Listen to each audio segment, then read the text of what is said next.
O contrário também é verdade. This is a journey into sound.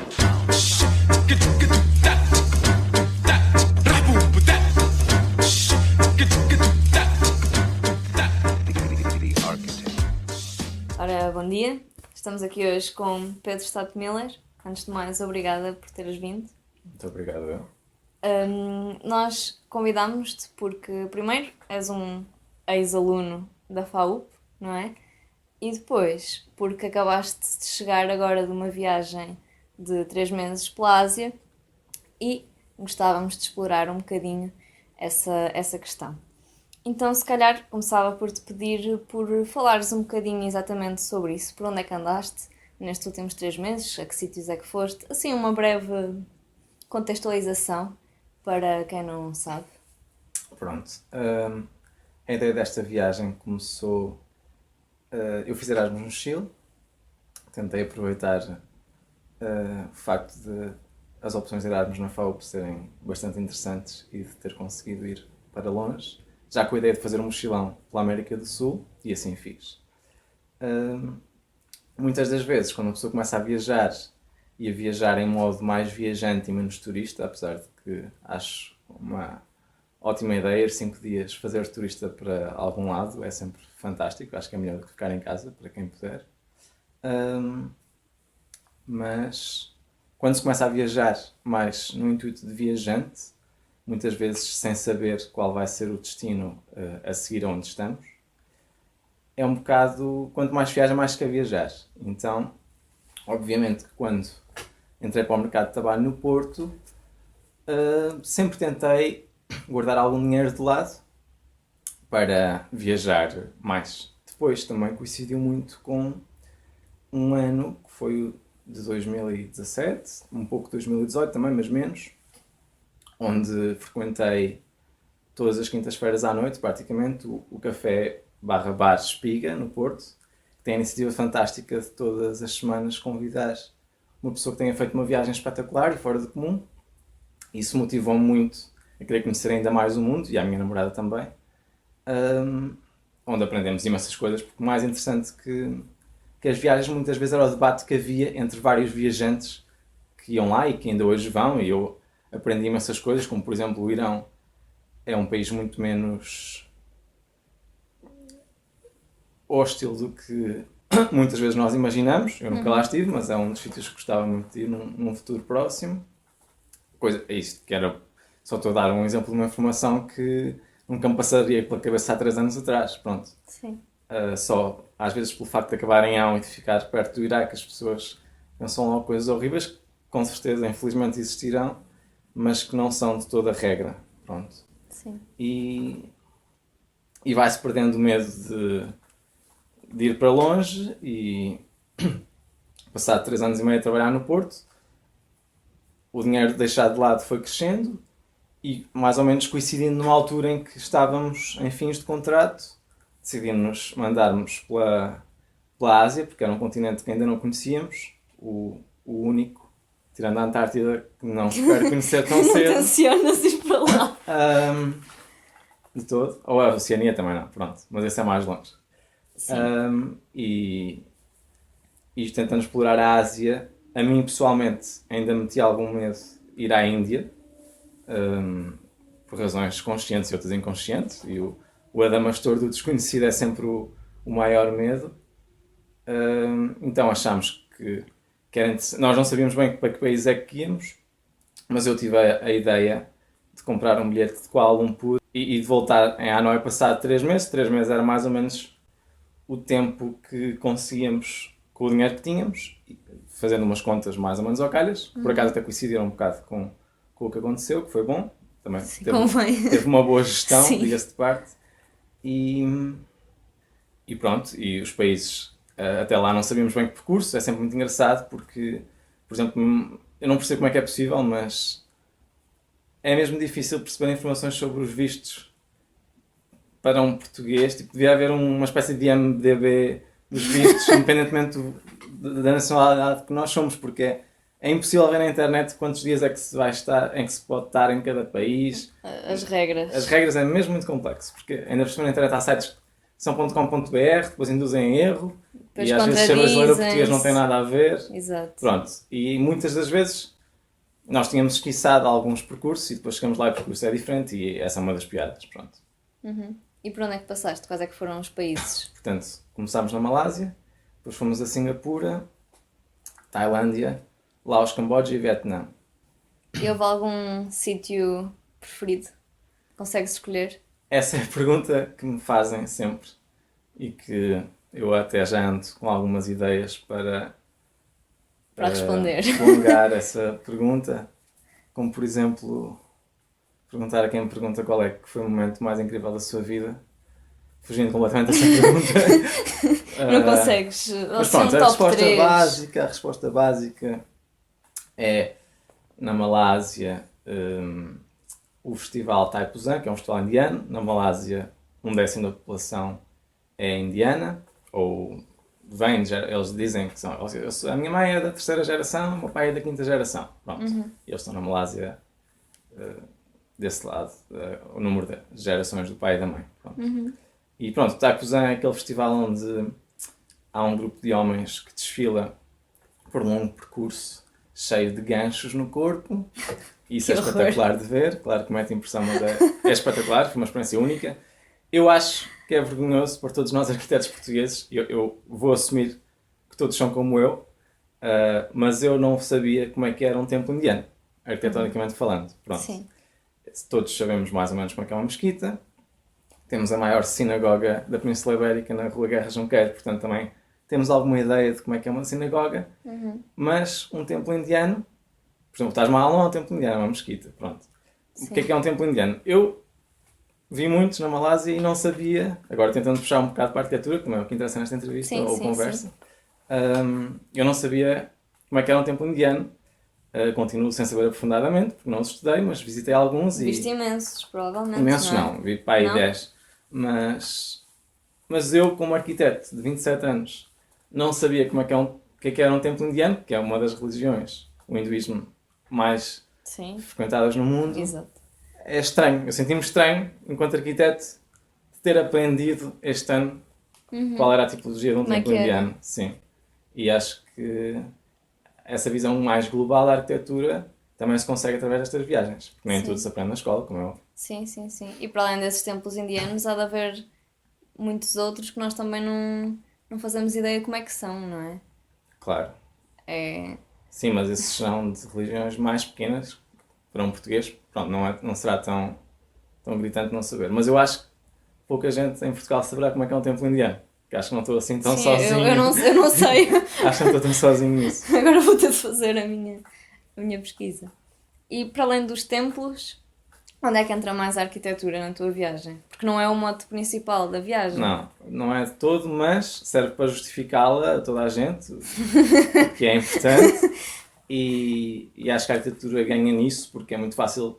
Acho que nós temos a enorme sorte de conseguir justificar viagens longas, porque Sim. vamos tirar ideias. Exato.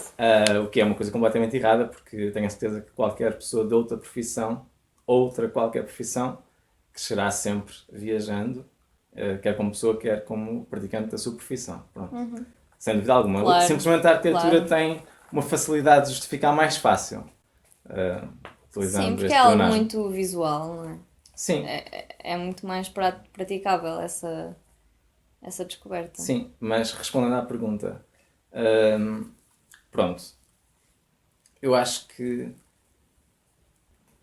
a arquitetura, por exemplo, muitas das vezes quando viajamos pela Europa, há sempre uma caça. Eu gosto muito da arquitetura modernista, do início do século XX.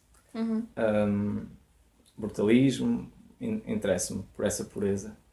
E na Ásia é raríssimo isso acontecer. Sim. Víamos um estádio, salvo erro, no Camboja, nem tenho bem a certeza, feito por um autor, era no Camboja, agora tenho a certeza, que era um autor que era muito fã do Corbusier, e vimos um estádio de futebol feito por ele, foi super interessante, claro. Em Bangkok também havia um edifício super modernista, brutalista, muito interessante, mas o que mais há é a cidade pura e dura e se calhar aprendemos mais sobre arquitetura a ver um dia inteiro as motas, a maneira como lidam com o trânsito em Hanoi. A arquitetura também são motas e também são barcos e o Rio Mekong. É a cidade, não é? Sim, e o Rio Mekong, por exemplo, que foi uma constante de toda a viagem em diferentes países. Às vezes tinha mercados flutuantes onde as pessoas viviam em barcos autênticos. Eram barcos-casa mesmo, que eu até suspeito que eles deviam estar, se calhar, há anos sem se moverem do sítio, alguns deles. Talvez porque não tivessem grande necessidade de se mover, se calhar moviam-se de barcos mais pequeninos que iam ter esse barco grande, imaginemos. Quase como se É a o caravana. escritório pudesse sair da casa e voltar ao final do dia, algo Sim. assim, e transformar-se em quarto de brinquedos, se fosse preciso. Gostei de ver essa plasticidade possível numa arquitetura em cima da água. Deu-me Sim. prazer e aprendi muito. E entre os vários países notaste muitas diferenças? Porque nós daqui, como é uma coisa muito distante, confundimos tudo, fica uma mancha, não é? Mas depois estando lá, Claro. Sim, eu acho que um grande problema do mundo é, por exemplo, e isto não sou eu que digo, li em algum jornal, é, por exemplo, a África ser muito lido como um continente. sim, E na Ásia isso também acontece, mas Sim, menos, menos, porque há mais menos. diferenças. Lá está, posso estar aqui no erro redondo, agora mesmo dizer que há mais diferenças. Se calhar não há, não sei. Eu próprio estou aqui no erro de achar que a Há África é mais mais diferen- una. Não, Quando para a Argélia não nós- tem nada a ver com a África do Sul. Não, mas para nós, quando pensamos, sim. enquanto o elemento mais, Claro, mais uno. sim. Mas pode não ser, porque a Argélia não tem nada a ver com a África do Sul, por exemplo. E de certeza que não é. Mas eu acho que uma coisa fantástica de viajar é que, a partir do momento em que estamos num país ou numa cidade, cada vez que esse país ou o nome dessa cidade aparece numa notícia, nós vamos estar muito mais atentos a essa notícia. Ou a Sim. um livro, ou a um autor que tenha essa nacionalidade. Cada vez na nossa vida que a palavra Laos aparecer à minha frente, claro. eu vou Agora- ter um carinho especial, algo especial que me vai deixar muito mais atento. Portanto, colecionar esses países também é colecionar uma nova visão do mundo. Ganha um outro significado. E isso não é espetacular, sem dúvida alguma. Eu acho que é uma das melhores coisas de viajar, é isso. Qual era a pergunta mesmo?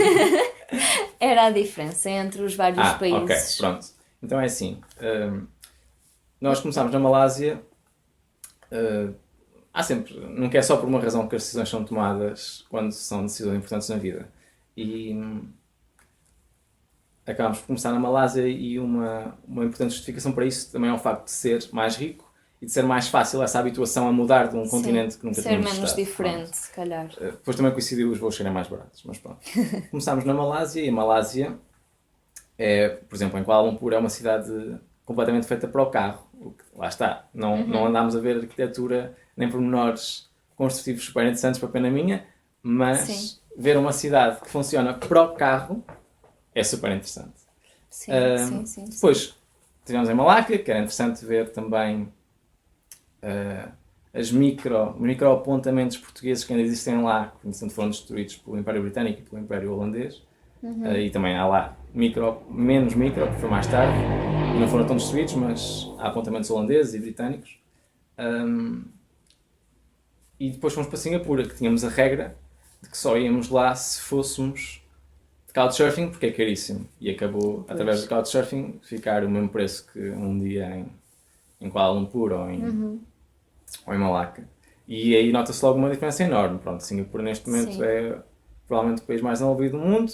Claro que se pode questionar se é um país ou não, e estes grandes gráficos que há de IDH e de todos esses índices de desenvolvimento humano são muito complexos de analisar, porque analisamos países com dimensões e populações completamente diferentes. Portanto, Sim. o melhor é mesmo ir aos países e ter uma ideia. Sim, porque, por exemplo, Singapura e Laos não têm nada a ver. O Claro. Laos é muito mais pobre. Não, Um Singapura, poder económico muito Singapura e menor qualquer do que outro país no Singapura, mundo não não é? tem nada a ver. Aquilo é mesmo uma festa temática de cidade e é muito especial e é super desenvolvido. Pronto. Depois na Tailândia começámos a notar mais pobreza, mais sujidade. Mais do que pobreza, porque apesar Sujidade de tudo, a que nível? na rua, cidade? na rua, na cidade. Ou seja, eu por mais queira nunca vou deixar de ser um turista, mesmo viajando 3 meses, Sim. não é fácil. Nós tentamos, através de Couchsurfing, contornar isso e conseguimos, mas Sim, conseguimos mas, uma pequena porcentagem do tempo. obviamente, claro. Então também, quando se fala em pobreza, que estes países, apesar de tudo, não são muito pobres, eu não a vi toda, imagino eu, tenho a certeza, pronto. Mas na Tailândia senti muito mais sujidade, sem dúvida alguma. Depois no Laos, no Camboja e no Vietnã não senti assim grandes diferenças.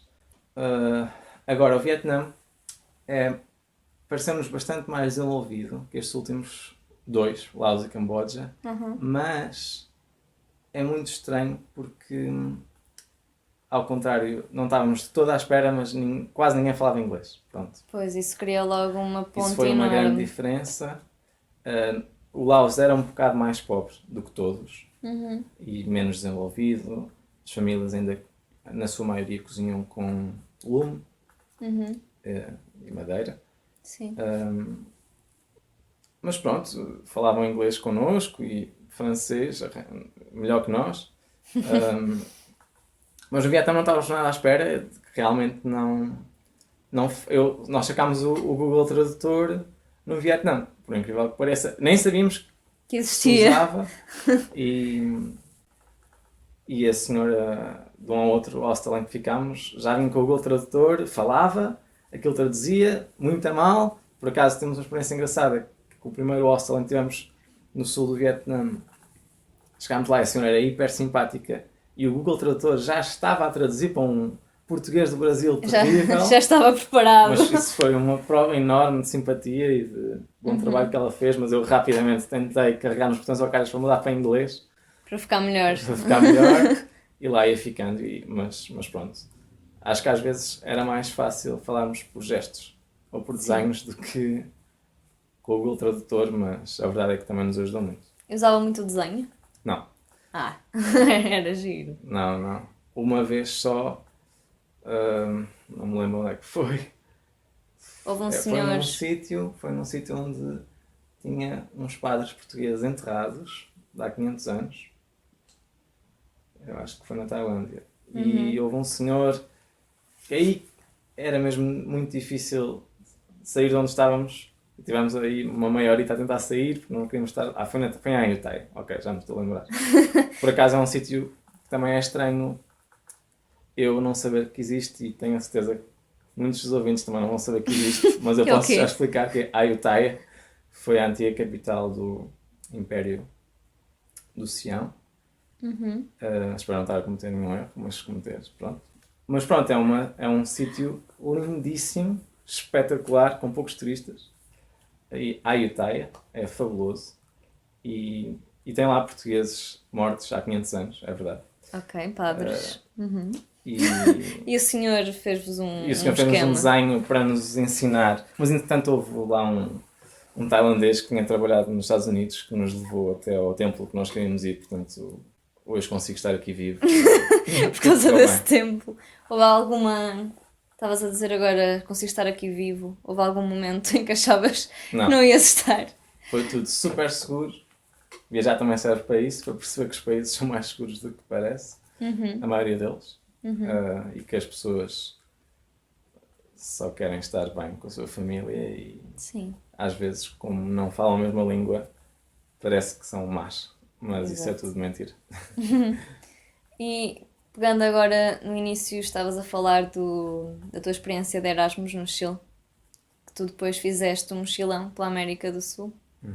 E comparando um bocadinho estas duas viagens, que são duas viagens completamente diferentes, mas que semelhanças é que tu achas? Que eu não sei se existe alguma semelhança, quais as diferenças. Pois, não sei se é possível fazer essa comparação. Sem dúvida alguma que há muitas diferenças, e a principal é o espaço de 5 anos e o mundo muda muito rápido. E tu também, não é? Eu também, claro. O mundo muda muito rápido e o outro mochilão foi feito sem telemóvel. Pronto. Em 2013 eu tinha um telemóvel, mas eu acho que nunca usei porque íamos mudando de país e nem interessava usar. Pronto. Sim. O contacto com a família era através de umas casinhas de Skype que existiam. A outra viagem, só para contextualizar, foi Norte do Chile, Bolívia, Peru e Norte do Chile outra vez. Pronto. e foi de 50 dias, esta foi de 95. Pronto, eu acho que a grande diferença é o mundo estar diferente em 5 anos, muito por causa das aplicações do smartphone que eu comprei. Eu tinha um smartphone muito mau, agora nesta viagem comprei uma semana antes, um smartphone bom, pronto. Para a viagem. Isso foi completamente diferente. É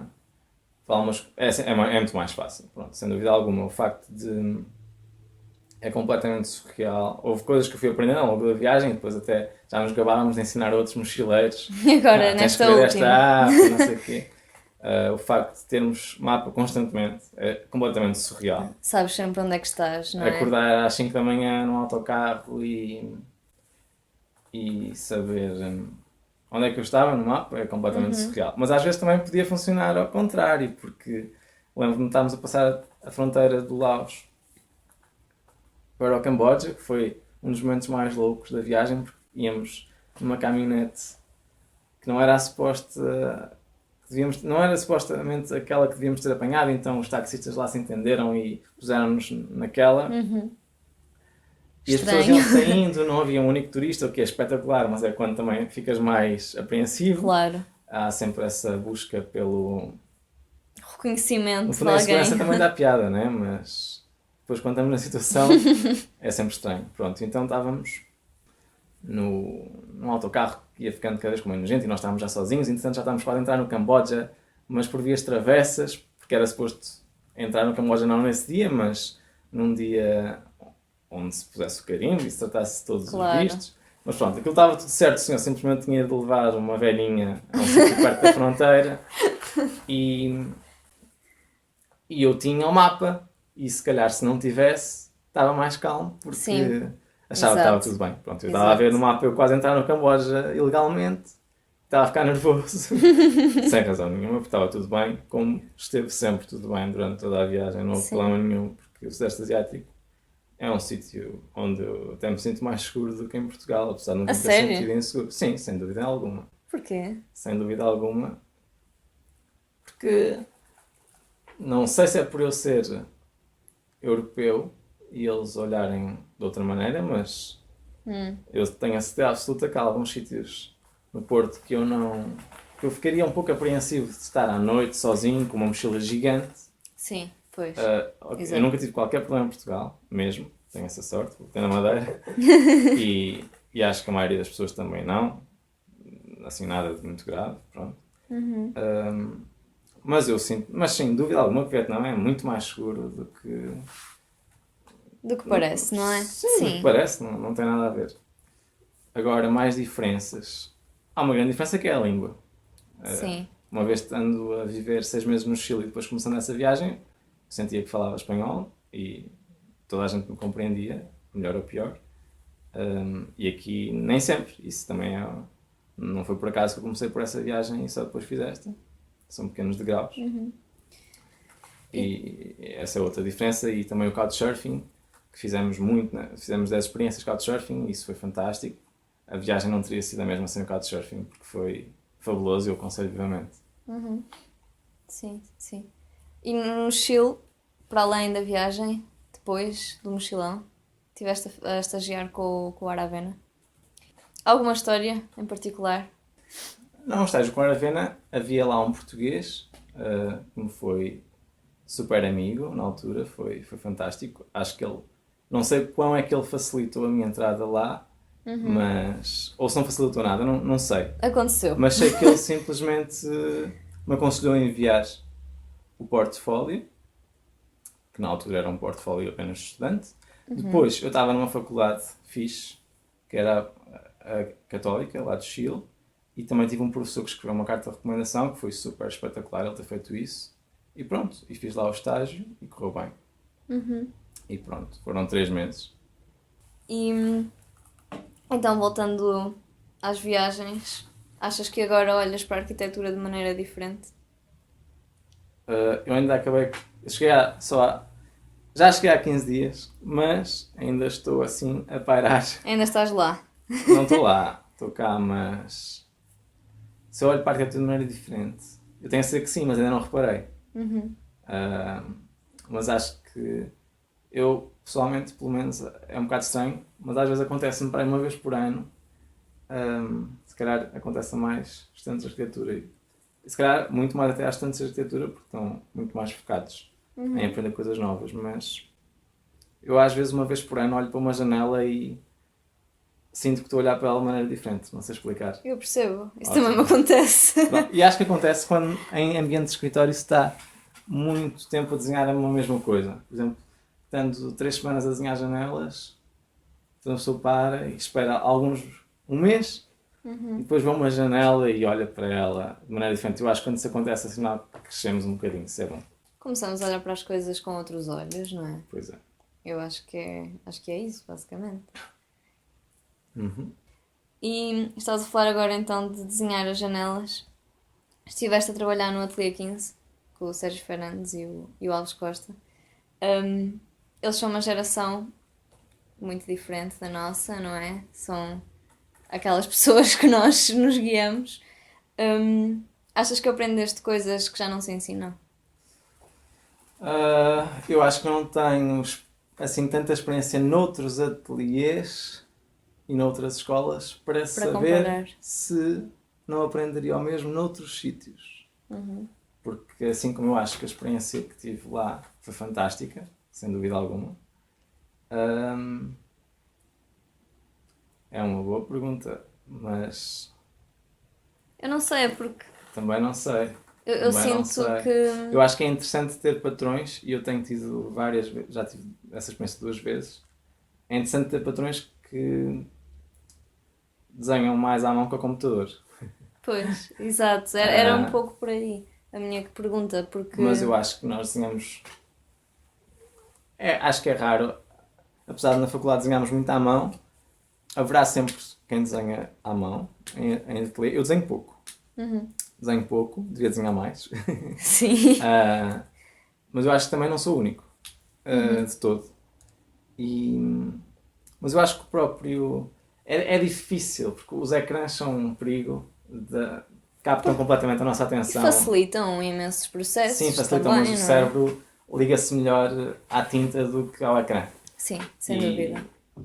E ajuda muito, ou seja, é muito importante saber projetar com as pernas e saber projetar com as mãos antes de projetar com a cabeça.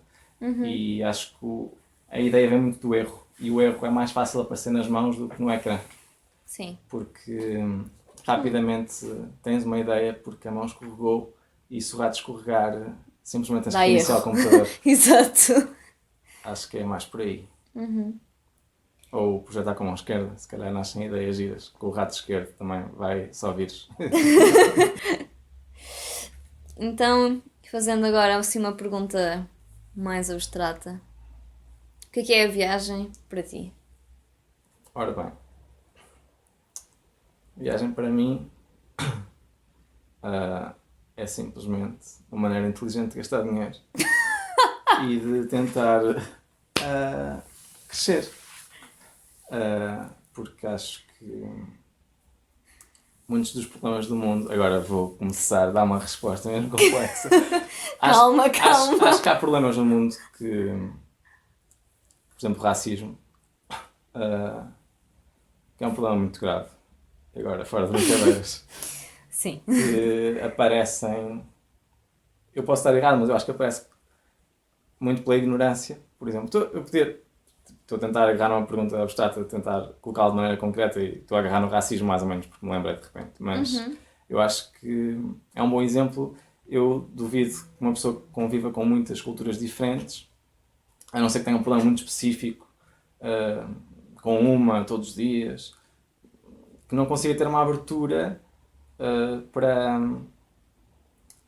aceitar todo tipo de ideias, todo tipo de Sim, saberes. porque ao viajar descobrimos que as outras pessoas são iguais Claro. a nós, só querem viver a sua vida. Sim, e exatamente.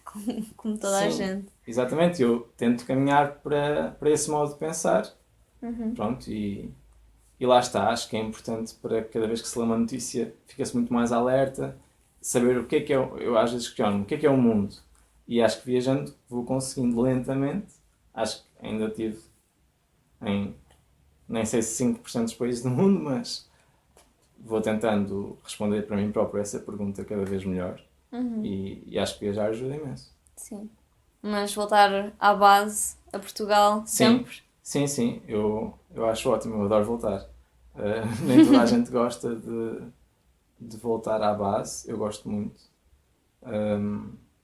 Está a ser mais difícil esta vez do que eu pensava. O jet lag também não ajuda. Já lag também não ajuda, sim. Mas eu gosto muito de voltar, gosto muito de voltar a estar com as pessoas que gosto e acho que também não faria sentido viajar se não fosse para fazer uma mudança. Eu gosto muito daquela frase, não sei se a pratica ou não, mas pelo menos gosto da frase pensar global, atuar Localmente. regional, localmente. E acho que para pensar global serve a viagem, mas atuando localmente é que podemos fazer uma diferença para melhorar o mundo. Pronto. Não tens mais alguma coisa a acrescentar? Uh, Pronto, é isto. Muito Obrigada. obrigado, eu também. Foi um prazer.